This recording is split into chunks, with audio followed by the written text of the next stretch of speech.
Hi, നമ്മുടെ RRB NTPCയുടെ exams എന്നായിരിക്കും വരുന്നത് എന്ന് ഒരുപാട് പേര് ചോദിക്കുന്നുണ്ടായിരുന്നു. ഇത് കൂടാതെ തന്നെ നമ്മുടെ RRB NTPCയുടെ തന്നെ ഒരു ഫേക്ക് നോട്ടിഫിക്കേഷൻ വന്ന് പലരും കണ്ടിട്ടും ഉണ്ടായിരിക്കും, ഒരുപാട് വേക്കൻസി ഒക്കെ വെച്ച്. പക്ഷേ അതിൽ 2-3 മിസ്റ്റേക്സ് ഉണ്ടായിരുന്നു, പെട്ടെന്ന് തന്നെ ഐഡന്റിഫൈ ചെയ്യാൻ പറ്റിയത് ഫേക്കാന്നുള്ളത്.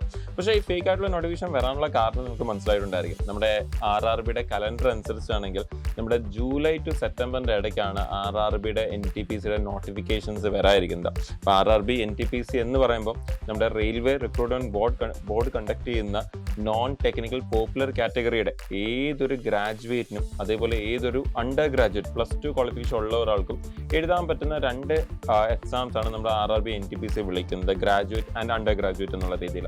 അപ്പോൾ ഈ ഒരു എക്സാമിന്റെ നോട്ടിഫിക്കേഷൻസ് നമുക്ക് വരാതിരിക്കുന്നത് നമ്മുടെ ഈ ഒരു ജൂലൈ ടു സെപ്റ്റംബർ ആണ് RRBയുടെ കലണ്ടർ അനുസരിച്ച് അവർ പറയുന്നൊരു സമയം. പക്ഷെ നമുക്ക് എക്സ്പെക്ട് ചെയ്യാൻ പറ്റുന്ന ടൈം എന്ന് പറയുന്നത് ഇപ്പം നമുക്ക് ഇതുവരെ റെയിൽവേയുടെ ബാക്കിയുള്ള നോട്ടിഫിക്കേഷൻസ് നോക്കുകയാണെങ്കിൽ അവർ ആ പറഞ്ഞ സമയം കഴിയുമ്പോഴത്തേന്നാണ് നമുക്ക് ആ നോട്ടിഫിക്കേഷൻ റിലീസ് ആവുന്നത്. എന്ന് പറയുമ്പോൾ ഇപ്പം നമുക്ക് നമ്മുടെ ALPയുടെ നോട്ടിഫിക്കേഷൻ എടുക്കുകയാണെങ്കിൽ ജനുവരി ടു മാർച്ച് എന്നാണ് അവർ പറഞ്ഞിരുന്നത്, നമ്മുടെ ഏപ്രിൽ അവസാനമാണ് ആ നോട്ടിഫിക്കേഷൻസ് വന്നത്. അതേപോലെ നമ്മുടെ ഈ RRB NTPC എക്സാംസിനെയും നോട്ടിഫിക്കേഷൻ നമുക്ക് എക്സ്പെക്ട് ചെയ്യാൻ പറ്റുന്ന അവർ പറഞ്ഞതിനനുസരിച്ച് ജൂലൈ ടു സെപ്റ്റംബർ ആണെങ്കിൽ നമുക്ക് സെപ്റ്റംബർ, ഒക്ടോബർ, നവംബർ തുടക്കത്തിൽ ഈ ഒരു സമയത്തായിരിക്കും നമുക്ക് നോട്ടിഫിക്കേഷൻസ് എക്സ്പെക്ട് ചെയ്യാൻ പറ്റുന്നത്.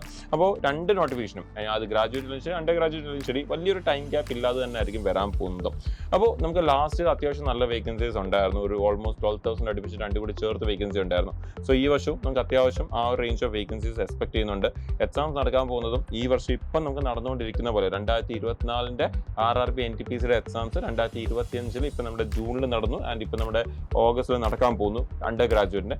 അതേപോലെ തന്നെ നമുക്ക് ഈ വട്ടം വിളിക്കാൻ പോകുന്ന RRB NTPC എക്സാംസിൻ്റെയും എക്സാംസ് നടക്കാൻ പോകുന്ന അടുത്ത വർഷം ഏകദേശം ഇതേ ഒരു ടൈം പീരീഡിലായിരിക്കും. അതുകൊണ്ട് തന്നെ നമുക്ക് സമയം നോക്കിക്കഴിഞ്ഞാൽ ഒരു 9 തൊട്ട് 10 മാസം ബാക്കിയുണ്ട് പ്രിപ്പയർ ചെയ്യാൻ വേണ്ടി. പക്ഷേ നോട്ടിഫിക്കേഷൻ വന്നതിന് ശേഷം പ്രിപ്പയർ ചെയ്ത് തുടങ്ങിയിട്ട് കാര്യമില്ല, നമ്മൾ വളരെ നേരത്തെ തന്നെ പ്രിപ്പയർ ചെയ്ത് തുടങ്ങണം. അപ്പോൾ നിങ്ങളുടെ പ്രിപ്പറേഷൻസ് എത്രയും പെട്ടെന്ന് തന്നെ സ്റ്റാർട്ട് ചെയ്യുക. ആദ്യമായിട്ടൊക്കെ പ്രിപ്പയർ ചെയ്യുന്നവരാണെങ്കിൽ നിങ്ങൾക്കൊരു ബാച്ചിൻ്റെ കൂടെയൊക്കെ ജോയിൻ ചെയ്തും പ്രിപ്പയർ ചെയ്യാം. അതിനെക്കുറിച്ച് കൂടുതൽ അറിയാനും നിങ്ങൾക്കുള്ള ഡൗട്ട്സിനെ കുറിച്ചൊക്കെ ക്ലിയർ ചെയ്യാനും ഒക്കെ തന്നെ താഴെ ഡിസ്ക്രിപ്ഷനിൽ കൊടുത്തിരിക്കുന്ന നമ്പറിൽ നിങ്ങൾക്ക് കോൺടാക്റ്റും ചെയ്യാം. സോ എത്രയും പെട്ടെന്ന് തന്നെ നിങ്ങളുടെ പ്രിപ്പറേഷൻ സ്റ്റാർട്ട് ചെയ്യുക. വരായിരിക്കുന്ന RRB NTPC എക്സാംസും ബാക്കി റെയിൽവേ എക്സാംസും ഒക്കെ തന്നെ നിങ്ങൾക്ക് നല്ലപോലെ അറ്റൻഡ് ചെയ്യാൻ പറ്റട്ടെ എന്ന് വിഷ് ചെയ്യുന്നു. Thank you.